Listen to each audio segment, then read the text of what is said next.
ay Diyos na walang hanggan.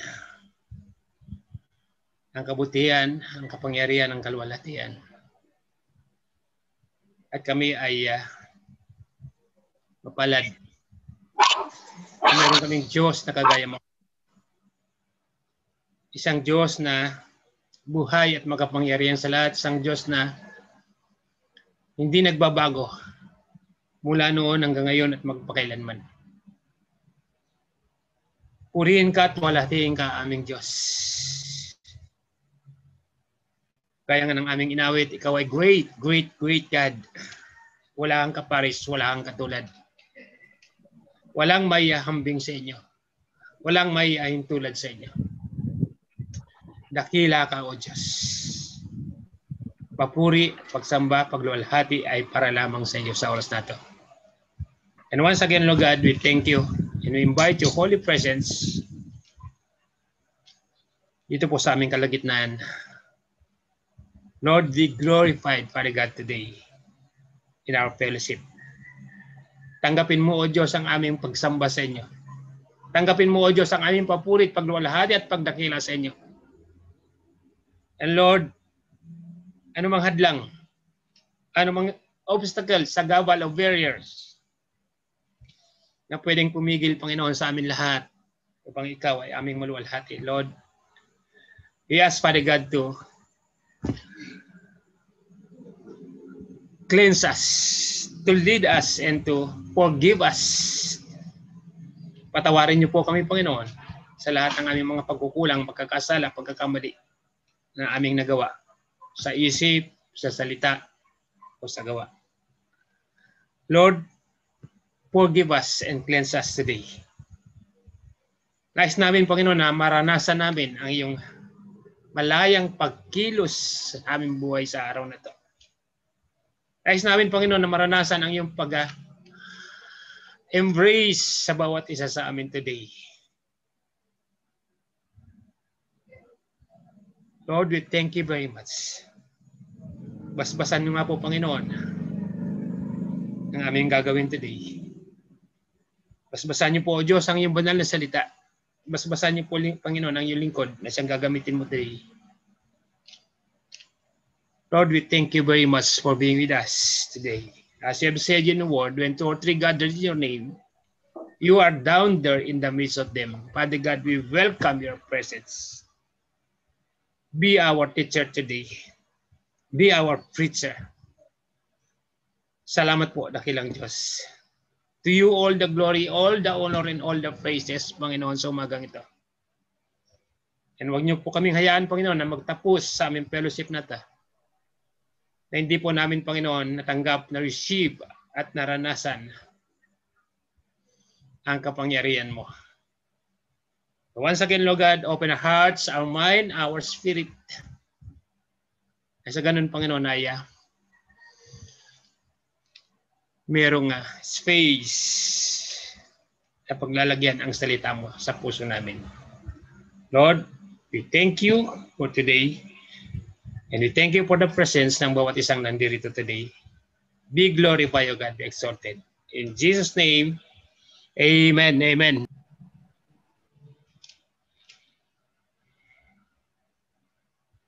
Matthew 15:21 hanggang 28.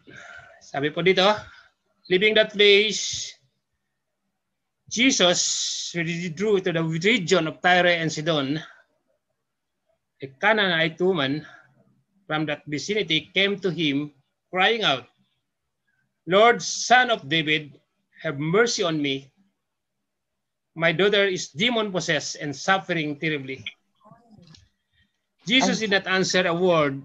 So his disciples came to him and urged him, send her away, for she keeps crying out after us. He answered, I was sent only to the lost sheep of Israel. The woman came and knelt before him.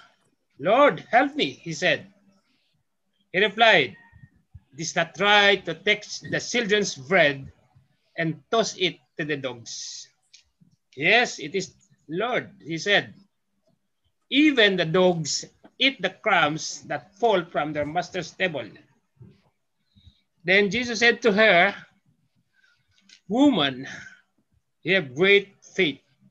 Your request is granted."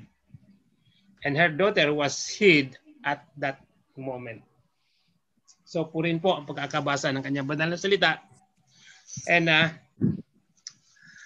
ang title po o pamagat po ng ating pagtatalakay today ay yung faith o pananalig o pananampalataya ng isang Canaanite woman. Ano po ibig sabihin ng Canaanite woman o Canaanite? Ang Canaanite po ay isang lahi. Okay? Isang lahi ng mga tao na ang tawag sa kanila ay mga Canaanite. Sa madaling salita, they are Gentiles. Mga Hentil. Okay? At alam naman po natin, sa Bible, pag Hentil ay outcast. Okay? Outcast sila. Kagaya natin. Hentil din po kasi tayo eh. So, outcast. Ang ibig sabihin ay walang kaugnayan sa Diyos. Walang relasyon sa Diyos. Okay? By the way, sino po sa inyo yung nakaranas na ng maybe one of us, okay? Naranasan na natin ito. Yung bang your parents o yung magulang mo getting something special and then sinabihan ka na, don't touch that. Dahil hindi sa iyo yan. Diba? Parents mo nagluto ng bake o nag-bake siya na napakasarap na bake o chocolate bake o chocolate cake. Okay? And you were let down because meron siyang special na pagbibigyan nun. Or perhaps meron ka nga nakita na bagong bike na nakaparada dun sa garahe mo, garahe ninyo. And you find out it is for your brother or it is for your sister instead of you. Sometimes, mga kapatid, there is something great available for someone, but sometimes that someone is not for us. It's not for you, it's not for me. May mga sitwasyon na ganun, may mga pangyayaring ganun. Na sa buhay natin nakakaranas tayo ng ganun na para bang hindi ka special. Para bang hindi ka kasama o para bang hindi ka kapamilya. Para bang ikaw ay outcast. Tapos ninyo, itong kwento na to ay mayroong kaugnayan dito po sa ating tinatalakay. Okay? So, ginamit ko pong introduction na to dahil ito ay mayroong pong kaugnayan dito po sa ating pag-aaral, dito po sa ating tinatalakay, dito po sa scripture na ating binasa today. We are going to hear about a woman, okay, who was actually told by Jesus that something was not for her. Okay, so we are going to see kung paano niya to itinanggap, okay? Kung paano niya to in-accept sa sarili niya. We are going to see how she responded to Jesus and how Jesus eventually responded to her. So, yun po ititingnan natin. Alam po ninyo, sa Bible, makikita natin, sa ating pagbabasa, sa ating pag-aaral, sa ating pagsasaliksik, may mga pagkakataon, okay? May mga pagkakataon na si Jesus Christ, He is offending and surprising people. May mga pagkakataon na mababasa natin dito na si Jesus Christ bigla na siyang nagiging suplado. Bigla na lang siyang nagiging, rap. Bigla na lang siyang nagiging, talagang magugulat ka na lang sa kanya. Minsan may mga bagay na babasa natin, like for example, nung sinabihan niya si Peter, "Get behind me, Satan." Diba? Tinawag niya na Satan si Peter. Si Peter na kanyang alagad. Get behind me, Satan. May mga pagkakataon na si Jesus Christ bigla na lang siyang nagsasalita ng mga harsh na word na kung minsan magugulat ka at kung hindi matatag ang pananalig mo, ang pananampalataya mo, ay magtatampo ka sa kanya. Tataligod ka sa kanya. At ganito po yung nangyari dito po sa babaeng ito na ating tinatalakay, na ating pinag-aaralan. Okay? Na siya ay inoffend ni Jesus Christ. Na siya ay dinedma ng ating Panginoong Jesucristo. Okay? So makikita po natin dito, ayon po dito sa ating teksto, the disciples, okay, yung mga disipulo, kasama si Jesus Christ, left the region of Galilee and went up to the region of Tyre and Sidon. Ayon po dyan sa verse 21. So, ang Tyre and Sidon, okay, ito pong Tyre at Sidon, ito po ay nasa northwest sea ng Galilee. Okay? And today, this is modern day Syria and Lebanon. Okay? So, yung lugar na yan, sa ngayon, ang tawag dyan ay Syria at Lebanon. Okay? So, mahalaga po na ito ay maintindihan natin, ito ay maunawa natin, yung significance ng lugar na ito. Okay? Itong significance ng lugar na ito na kanilang pinuntahan. Because this is the region that was home to the ancient enemies of Israelites or Israel. Okay? So, sabihin, yung lugar na yan ay perennial enemies ng mga Israelites, kaaway.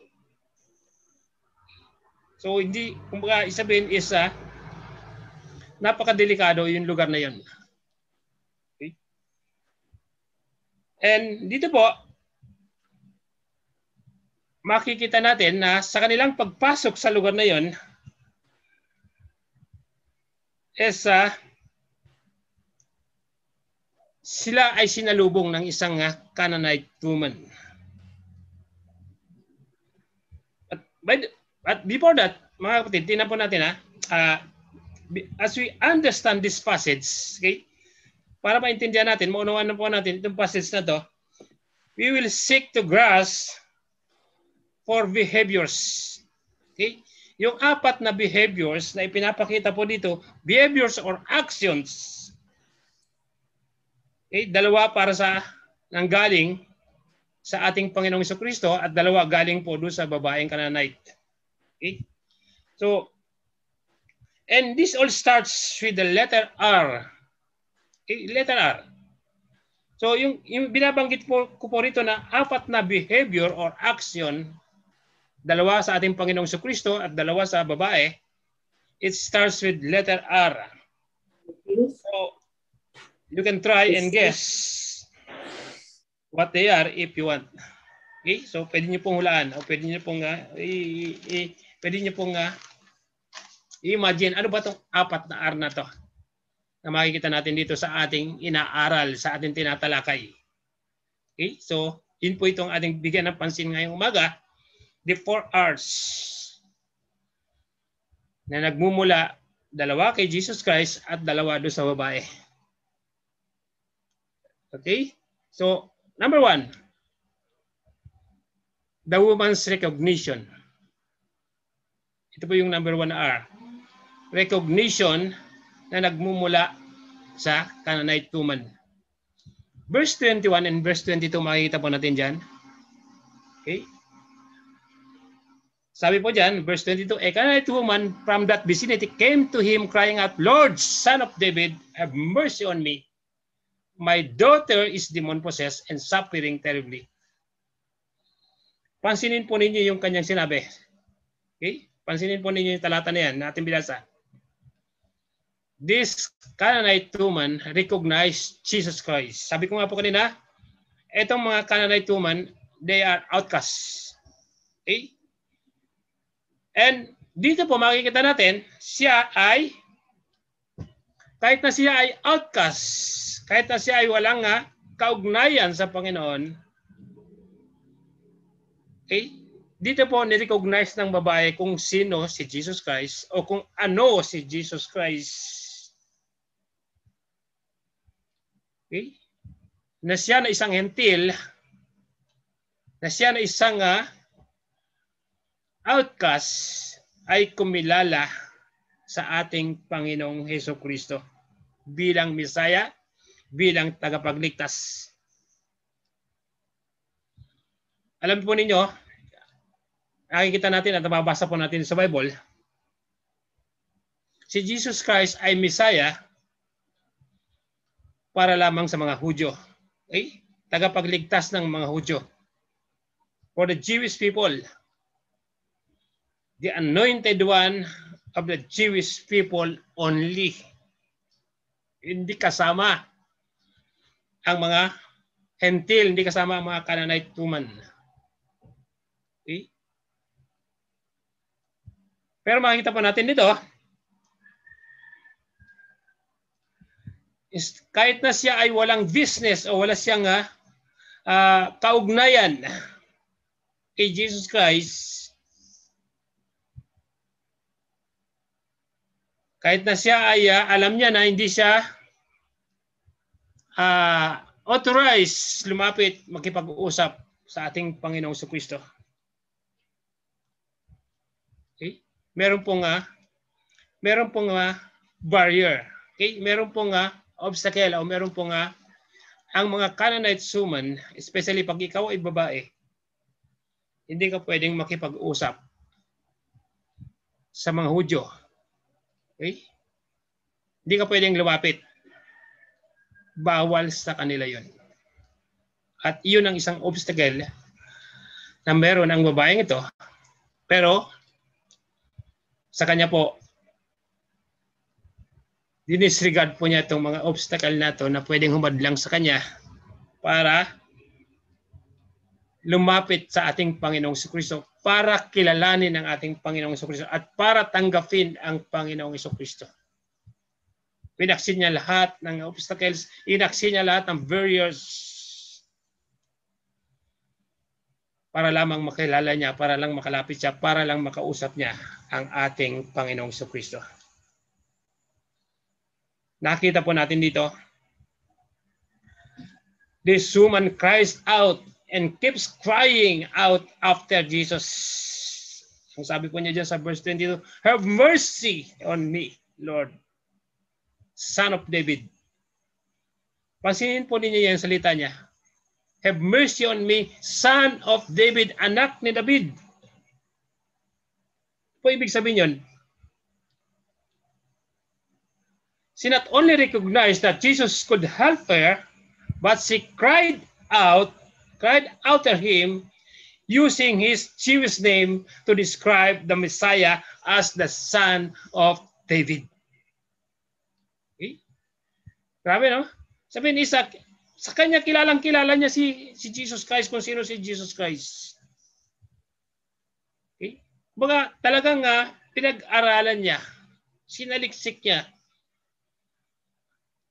kung sino si Jesus Christ, kung saan nagmula si Jesus Christ. At ang sabi niya dyan, anak ni David, maawa ka sa akin. Eh yung salitang anak ni David, Jewish name po ng ating Panginoong Jesucristo yun eh. Yun ang tawag po sa ating Panginoong Jesucristo, anak ni David. His Jewish name. Grabe yung kanya pagkaka-recognize kay Jesus Christ.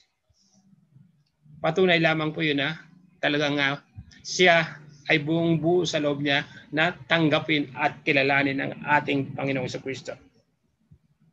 She recognized that Jesus is special, makapangyarihan, that He can help her daughter na mapagaling sa kanyang karamdaman. Okay? And she recognized that Jesus was the promised ancestor of King David of Israel. Kasi po sa Bible makikita natin, Sa lahi ni David magmumula lalabas ang Mesaya, ang tagapagligtas, si Jesus Christ.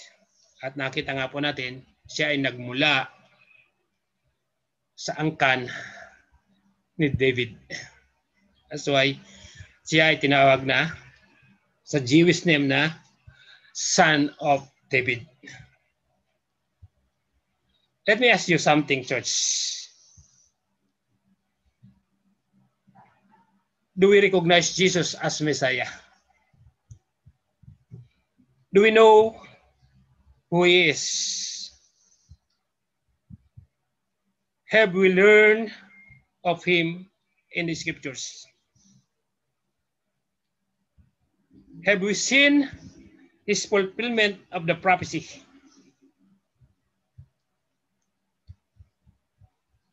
And do we know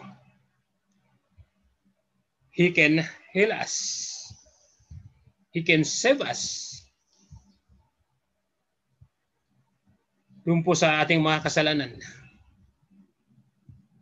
Do we recognize Him as the Son of David, gaya ng pag-recognize ng Canaanite woman na ito? Do we know Jesus Christ? Kilalang kilala po ba natin siya? Gaano ba natin siya kakilala? Okay. Sinasabi natin na tayo kilala ni Jesus Christ.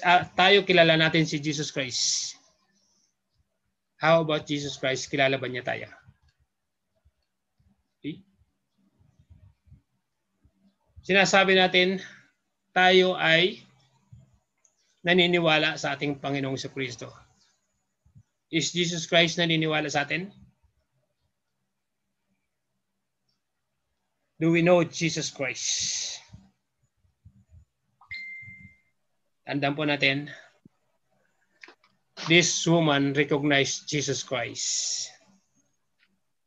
And that is the first R. Recognition who Jesus is. Okay? Nakita po natin dito kung paano niya ni-recognize si Jesus Christ. Even though siya ay isang outcast. Siya hindi kabilang sa sambayanan ng Diyos. Okay? Number 2 po. Second R. Kay Jesus naman po ito galing. Itong R na ito.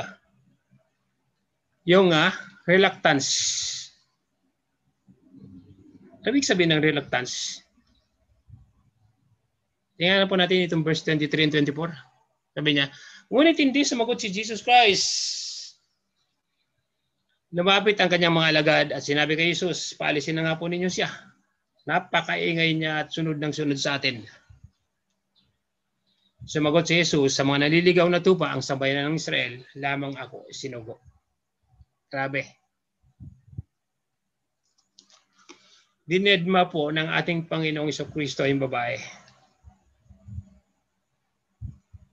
Hindi niya pinansin. Hindi niya kinilala. Reluctance. But this woman, nakita po natin na continued to cry out after Jesus to the point na pati yung kanyang mga alagad ay naiinis na rin sa kanya, nagagalit na sa kanya, nakukulitan na sa kanya, naiingayan na sa kanya. So they asked Jesus Christ to send her away. Ano yung ibig pong sabihin nun? Ito mga alagad, ayon po dito sa ating nakita, okay? They showed no compassion to her or sensitivity to her needs, doon sa kanyang pangangailangan. Pansinin lang po natin ito sandali. Okay? Bigyan lang natin sandali ng puntos itong portion na ito, itong baging ito. Okay?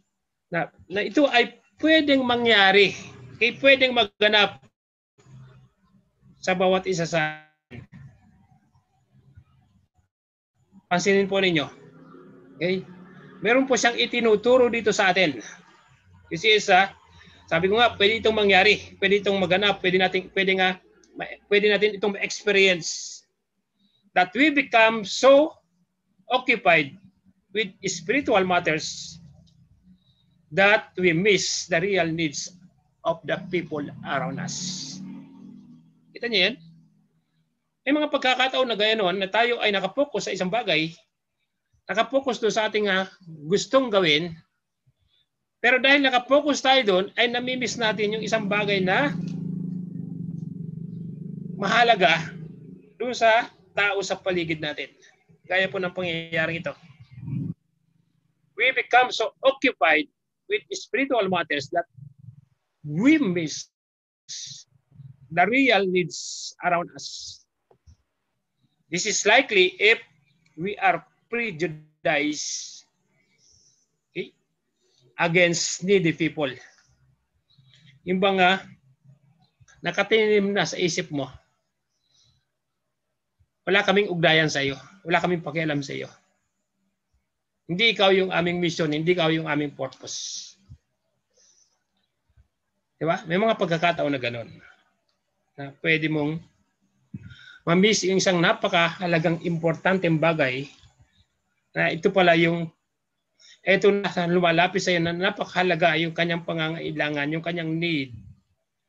Pero dahil naka-in-tune na sa isip mo na hindi ka kabilang, hindi ka kasama.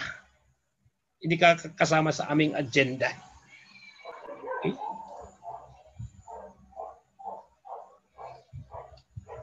In other words is may mga pagkakataon na kailangan po nating o maging aware po tayo sa mga nitong sitwasyon sa buhay natin. Huwag tayong maging prejudice. Huwag tayong maging selective yun sa mga taong gusto nating tulungan o lapitan. We miss the real needs around us. Gaya po na nakita natin dito sa action o ginawa ng mga ng ating Panginoong Hesukristo. Kaya nga, instead of be aware of the opportunities that surround us, be open message for all people at make an effort, okay, not to shout out those people around us, those who are different from us. The more na kailangan po nila yung bagay na meron tayo na pwede nating ibigay sa kanila, especially yung message of salvation, yung message of good news, yung salita ng Diyos na ipinagkatiwala sa atin. Okay? Make an opportunity para ibahagi sa kanila, para maranasan nila yung good news ng Panginoon, yung love ng Panginoon. Okay? Make an effort. Grab the opportunity. Huwag natin silang itaboy gaya na ginawa ng mga alagad na to. Instead na i-encourage si Jesus Christ, Lord, tulungan mo siya. Lord, abutin mo yung pangangailangan niya. Kung ginawa ng mga alagad, Lord, itaboy mo na nga yan. Maingay. Di ba? Doon po nakita natin na hindi po pumasa yung mga alagad sa pamantayan ng ating Panginoong Kristo and maybe, okay, di po nila napapansin yon, but si Jesus Christ, nakita po niya yon. Because Jesus Christ at that time is gumagawa po siya ng eksperimento, gumagawa po siya ng testing, ng trial. Hindi lang sa babae, but sa kanyang mga alagad. Now, tingnan po natin si Jesus Christ dito. Yung kanyang resistance, yung kanyang pagiging malamig, yung kanyang pagiging pagbabaliwala sa babae, yung kanyang pagdededma sa babae. Pansinin po niyo yung verse 24. Ano pong sabi niya? Verse 24, sumagot si Jesus Christ, sa mga naliligaw ng tupa ng sambayanan ng Israel, lamang ako isinugo. Grabe.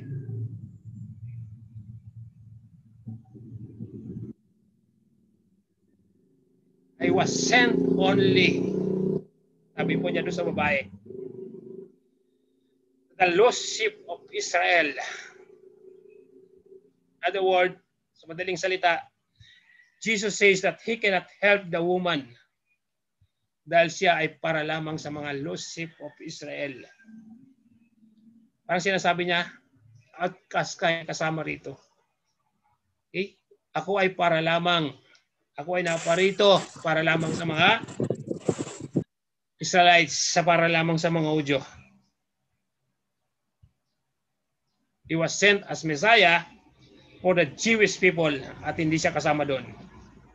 Dahil siya isang hentil, isang Canaanite woman. Pero alam po ninyo, okay, makikita po natin dito. Kaya nga sabi ko nga po, ito ay isang talinaga o puzzle na makikita natin na why Jesus Christ nagbitiw ng ganong salita dito sa babaeng ito.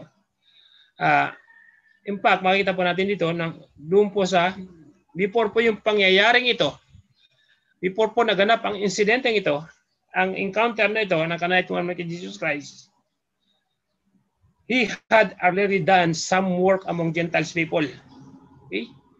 Sabihin, si Jesus Christ, before na nagkaroon po ng encounter dito sa Canaanite woman, ay naranasan na po niya na yung ganitong sitwasyon na siya ay nilapitan din ng isang hentil. Doon po sa Matthew chapter 8, mababasa natin doon sa Matthew chapter 8, meron pong incident na si Jesus Christ ay in-approach din ng isang hentil, a centurion. Okay? Isang sundalo o isang official ng Roman Empire. Okay? Kagaya ng Canaanite woman na ito, na isa ring outcast, isa ring hentil. At nakita natin doon na sa istorya, doon sa Matthew chapter 8, ay nagkaroon din ng ganitong encounter at in the end ay tinugon ni Lord yung kanyang pagsamo. Okay? Andyan po yan, mabasa natin. Tinugon ni Lord yung kanyang pagsamo na tulungan siya para doon sa kanyang servant na na-paralyze, nagkasakit. Dahil sa pananampalataya nitong centurion na to, sabi po ng verse 10, when Jesus heard this, he was amazed and said to those following him, truly I tell you, I have not found anyone in Israel with such great faith. I say to you that many will come from the east and the west and will take their places at the feast with Abraham, Isaac, and Jacob in the kingdom of heaven. See? And sabi po dito sa verse 13, Jesus said to the centurion, go, let it be done you as believe it would. And the servants healed at that moment. In other words, naganap na po yung incident na ito doon sa Canaanite woman na ipinakita dito na hindi lang Messiah si Jesus Christ, o hindi lamang tagapagligtas si Jesus Christ, hindi lamang pala healer or greatest physician ang ating Panginoong Jesucristo sa mga Hudyo, but for all people, for Gentiles also. Kasi ginawa na rin pala niya ito. Dito sa Matthew chapter 8. Pero bakit? Pagdating dito po sa Matthew chapter 15, ay dinededma ni Jesus Christ itong babae. Bakit pagdating dito sa verse 15 ay malamig? Binabaliwala ni Jesus Christ. And in fact, pinagsabihan pa niya na napakasakit na salita. Okay? So, in other words, si Jesus Christ is nagpakita ng reluctancy sa puntong ito sa buhay ng Canaanite woman na to na kanyang kausap, na nakikiusap sa kanya na pagalingin yung kanyang demon-possessed na anak.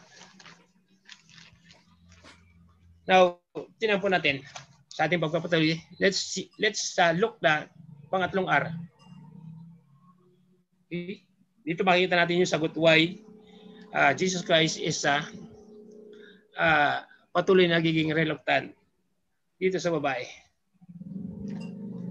Okay, number 3. 3 R's. The woman resilience. Para sa babae po to. The woman, itong pangatlong R na to. The woman resilience. Ano yung sabihin ng resilience? Resilience means matatag. Hindi basta-basta na-discourage. Hindi sumusuko. Okay? Para sa kanya, this woman would not take no for an answer. So, yung sabihin, yung makikita natin sa kanya na hindi siya tumatanggap ng no. Okay? Hindi siya tumatanggap ng no answer para sa kanyang gustong mangyari. In other words, is gumagawa siya ng lahat ng klase ng paraan para yung no ay maging yes. Okay? Para yung hindi sa approve ay maging approve.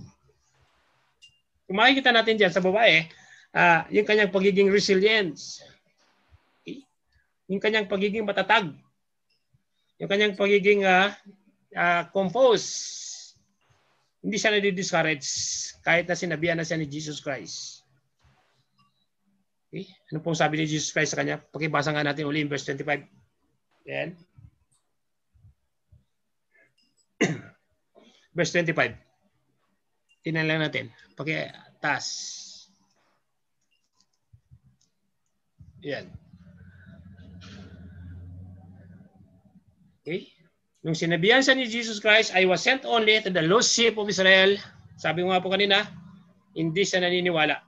Okay? And sabi ng verse 25, the woman came and knelt before him. Nagpatuloy siya at siya ay lumuhod sa harapan ng ating Panginoon. And sabi niya, Lord, help me. Tulungan mo ako. In spite of the fact na siya sinabihan ng Panginoon sa Kristo na outcast ka, hindi ka kasama. Okay? Pero ang sabi ng Panginoon, sabi ng babae, Lord, help me, he said. Tulungan mo ako. He came knelt before him and said, Lord, help me. Nakita po natin dito, hindi po siya nag-give up. She was not giving up. She wants Jesus to bring healing and rescue for her daughter. Ini-insist pa rin po niya yung gusto niya mangyari. Ini-insist pa rin po niya yung kanyang purpose ng paglapit sa ating Panginoong Jesucristo. Now, tingnan po natin ang verse 26. How Jesus responds this woman dito po sa verse 26. Jesus replied, sabi po ng Panginoon sa kanya, it's not right to take the children's bread and toss it to the dogs. Grabe. Diba? Pansinin po niya verse 26. Alam po ninyo, in most cases, those people who want to follow Jesus Christ need to be humbled. Okay? Need to be humbled. Kailangan mo maging mapagpakumbaba sa ating Panginoong si Kristo kaya na ginagawa ng babaeng ito. Pansinin po ninyo, instead of resenting the statement of Jesus Christ, instead na siya ay magmaktul, instead na siya ay magtanim ng sama ng loob sa ating Panginoong Jesucristo, instead na siya ay mag-retaliate, pansinin po niyo yung kanyang ginawa. Instead na mag-arouse ng anger, she did not retaliate and tried to argue with Jesus Christ. Hindi po siya nagkipag-argue. Hindi po siya nag-retaliate. Diba, minsan tayo may tendency na pwede nating sabihin kay Jesus Christ, I am not a dog. Hindi naman na ako aso eh. Tao ako. I am a woman who was sad, who need help. Diba? Pwede niya sabihin yung kay Jesus Christ. Hindi yun ang purpose ko rito. Hindi ako aso, huwag mo akong tawaging aso. Huwag mo akong insultuhin.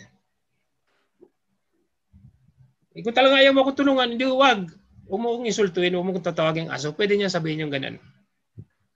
Pero minsan meron tayong tendency na pwede natin gawin yung ganun, di ba? Okay. Lalo na pag ikaw ay napahiya, lalo na pag ikaw ay nainis, lalo na pag ikaw ay hindi na pagbigyan. May tendency na ikaw ay mag-argue, may tendency na ikaw ay mag-retaliate. May tendency na ipaglaban mo yung sarili mo. But for this woman, nakita po natin dito yung kanyang kababaang loob, yung kanyang humbleness, yung kanyang pagpapakumbaba. Opo. Grabe yung kanyang baga nakita natin. Napakaganda po yung kanyang itinuturo na aral sa atin ngayon. Ang kalagahan sa pagpapakumbaba. Minsan, dahil sa ating pagiging manipis ang muka. Okay? Minsan nakakatulong yung pagiging makapal ang muka eh. Diba? Nakampalan natin yung mukha natin. Huwag tayong maging balat sibuyas. Huwag tayong maging manipis.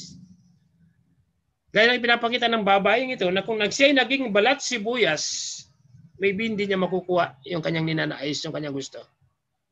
Pero dahil siya'y naging kinapalan niya yung kanyang mukha, nagpatuloy siya, spite of the fact na siya'y iniinsulto na, nilalait na ng ating Panginoong Jesucristo. Still nagpakumbaba pa rin siya, nagpatuloy pa rin siyang makaawa sa ating Panginoong Jesucristo. No, grabe. But no thanks sa buhay po ng babaeng ito.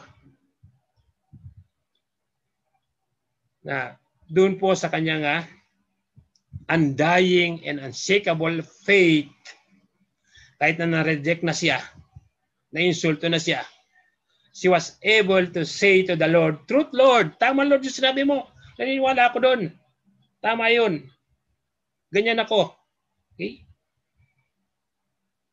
Sabi po niya doon sa verse 10:7, tinan niyo 4:7. Totoo nga, Panginoon, ngunit ang mga aso man ay kumakain ng mumong nalalaglag sa hapag ng kanilang Panginoon. Tugon ng babae. Okay? Instead na siya po ay magmaktul, instead na siya po ay magtampo, mag-retaliate, mag-argue, ang ginawa ng Panginoon, sinakyan niya yung salita ng ating Panginoong Jesucristo. Totoo naman, Lord, sinabi mo eh. Totoo yun. Ngunit sabi niya, ito yung napakaganda, ngunit ang aso man ay pwedeng kumain ng mga mumong nalalaglag sa habag ng kanilang Panginoon. Diba? She accept this statement. Her answer, yung sagot po niya, is a sign of her humility. It's a sign of humbleness.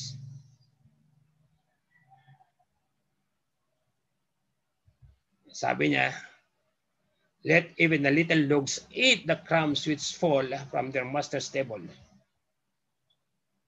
Totoo po, nababasa po natin dito sa Bible. Okay. Na ang mga Hudyo po, they rejected Jesus Christ. And maraming mga Hudyo, and up to now, okay, marami pa rin mga Hudyo ang nagre-reject doon sa bread of life.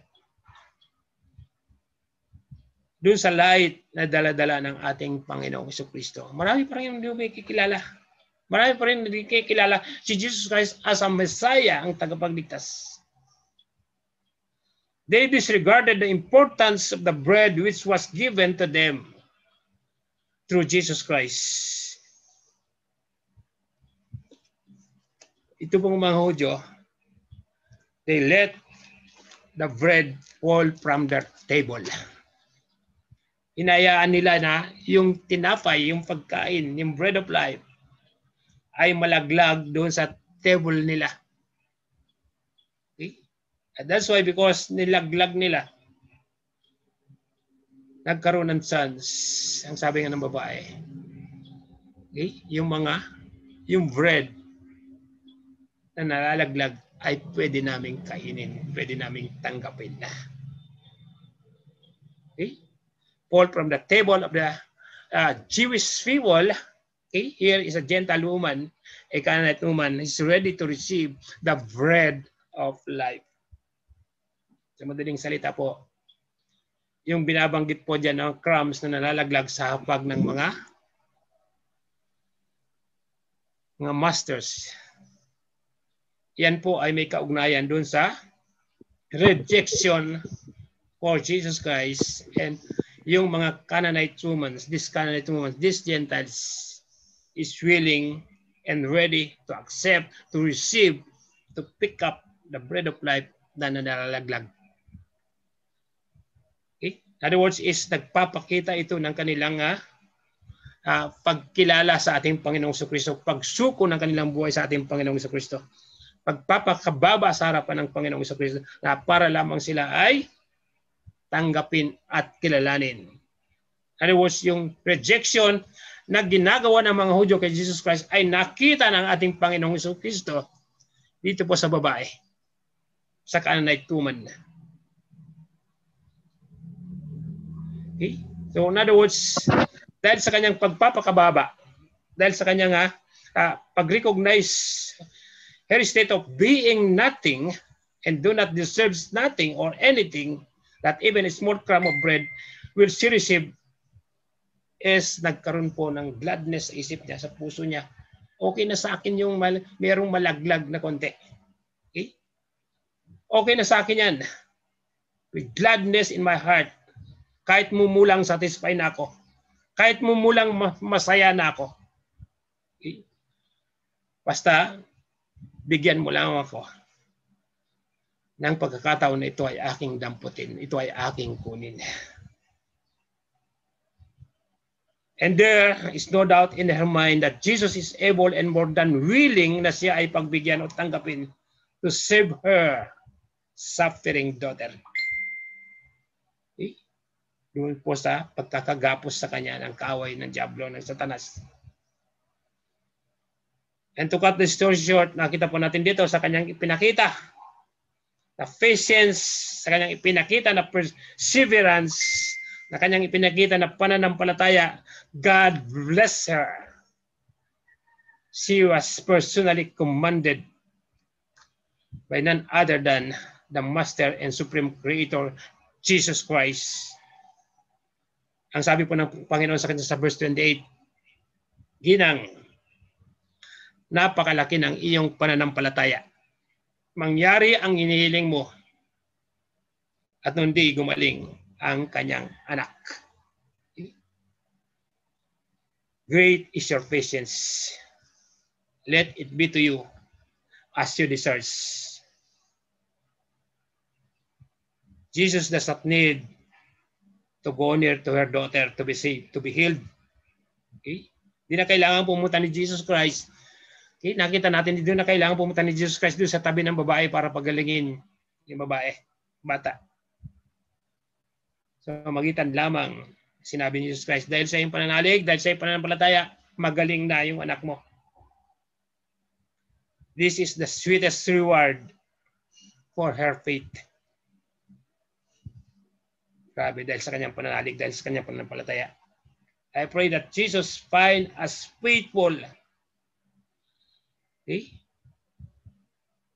Para sa atin lahat.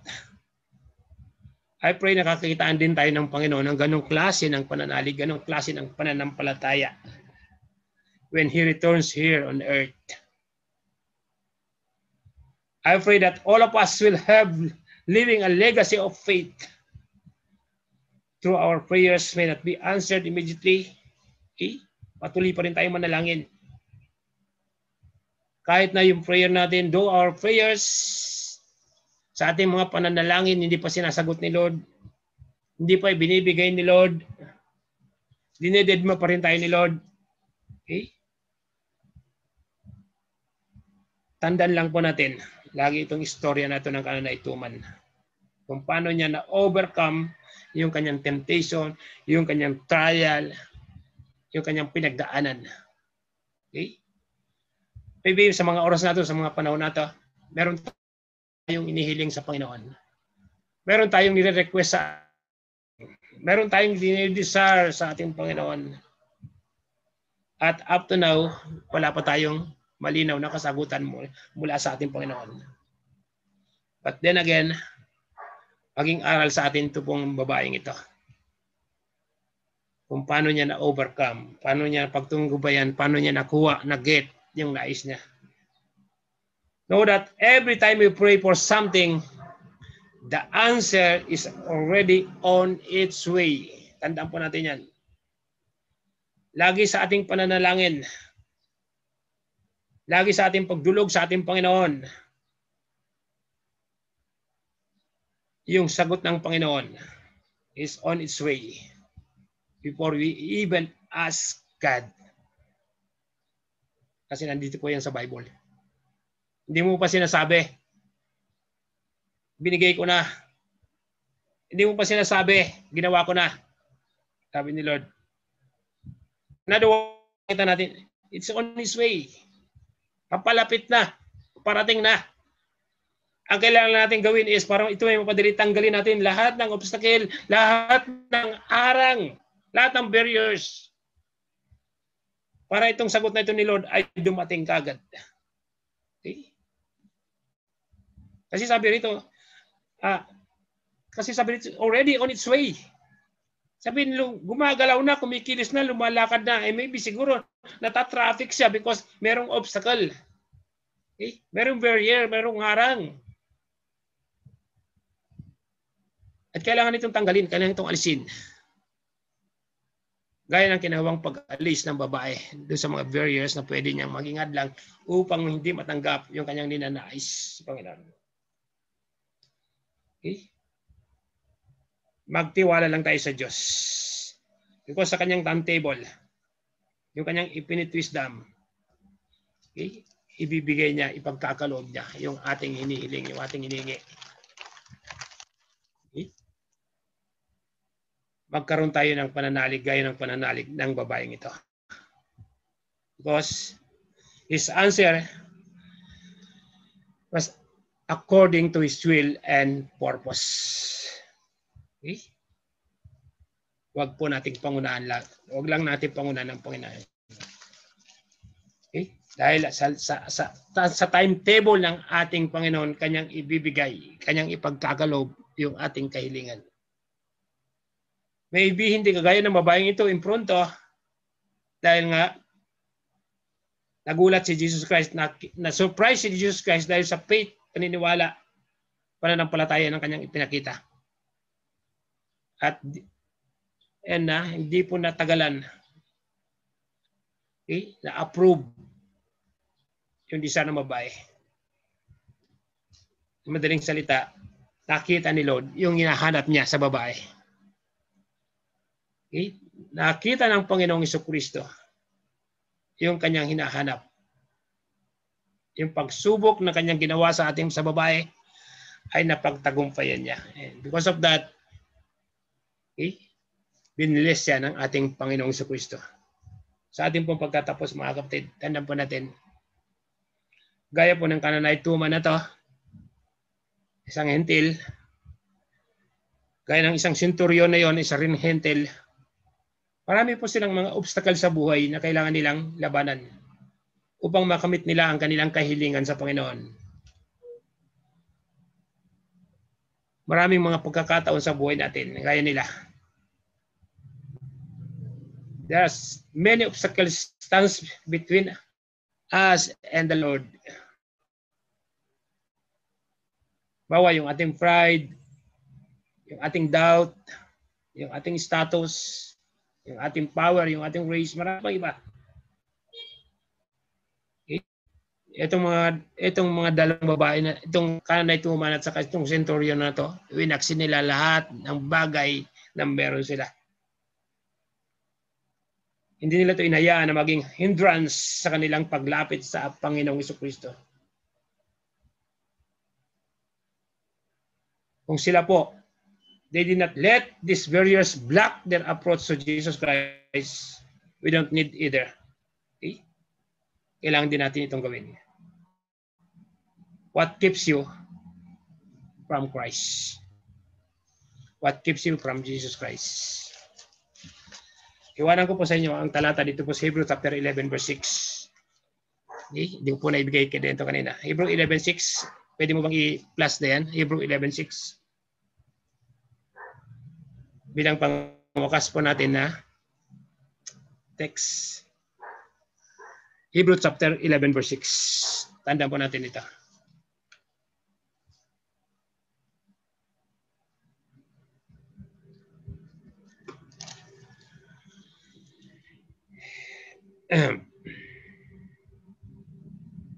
Hebrew chapter 11 verse 6. Sabi po dyan,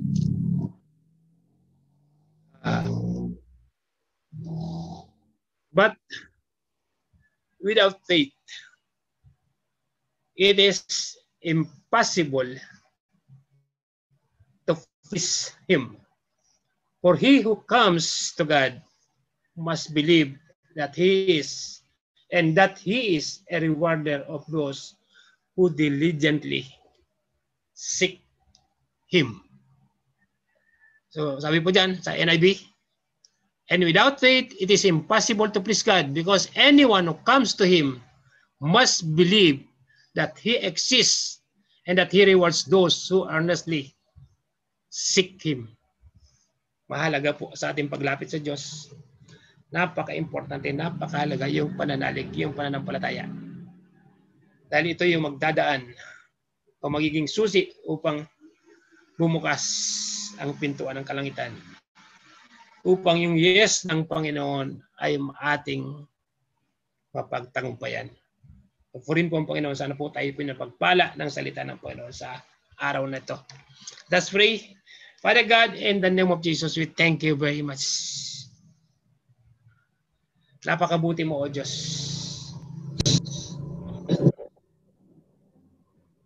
Minsan, pinapadaan mo kami sa isang pagsubok